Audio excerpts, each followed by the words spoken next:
Well, for anybody who doesn't know, the election is in full swing, and 9 News has started sending out the debate invites for the candidates. And once again, the Libertarians are not at the table. Well, I'm going to amend that. The gubernatorial candidate for the Libertarian Party, Eric Mulder, was invited to the debate as long as he could get 15% in polling. Now, I don't know how he's supposed to get 15% in polling since nobody includes libertarians in polling. Well, here's what I find interesting about that. Because I was looking at the election results, and I was looking at how much Victor Marx won by, because Victor Marx did get an invitation, as everybody knows. 9 News, I called you out for this in 2022, and I'm going to keep calling you out for this because there's a large percentage of voters who do not identify as Republican and who do not identify as Democrats, and you keep shutting them out in these debates. Why? I don't understand why. I mean, this ridiculous criteria that they have to pull for a certain percentage, come on. The Libertarian Party is the third largest party in the state of Colorado. Whether you want to accept it or not, they are. Eric Mulder should be on that debate stage. That's a hard stop there. And the fact that you don't even recognize that says a whole lot about what you think about alternative voices. Look, we all know you like Phil Weiser. I got it. We all know you like the Democrats. I got that too. I'm not faulting you for it. We all have our biases. And I want to explain to people why debates matter to people like Eric Mulder and Greg Lopez.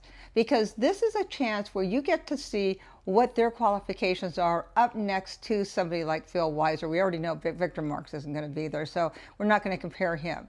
But Phil Weiser has a record. And he has a very strong record, but his record is not as a governor. His record is as Attorney General. And you don't know how he's going to govern. And you don't know how Greg Lopez is going to govern, and you don't know how Eric Mulder is going to govern. And what they have done is they have locked out everybody in Colorado, seeing them on the stage with Phil Weiser to see whether or not they would be better at governing than Phil Weiser. Now, I'm not saying whether Phil Weiser was a good AG or a bad AG. He's not applying for the job of AG. He's applying for the job of governor. And the skill set for a governor is entirely different than the skill set for an AG. Now, does Greg Lopez have the skill set? I don't know, but you don't know either. Does Eric Mulder have it? I don't know. You don't know either. See, this is where you find out on that stage when they're all together and you get a chance to evaluate them because they're applying for a job. And 9 News says you don't get to interview them. You don't get to see their resume. Now, no candidate has to agree to be in the debates. I get it. But if you're invited to a debate, you should go to the debate. So the reason why the gubernatorial debate should have everybody on stage is because everybody's applying for the same job. There is no incumbent in this job. Nobody can use their record and say, this is what I've done. Nobody's done anything yet. The best we've got is Phil Weiser. Phil Weiser was the AG.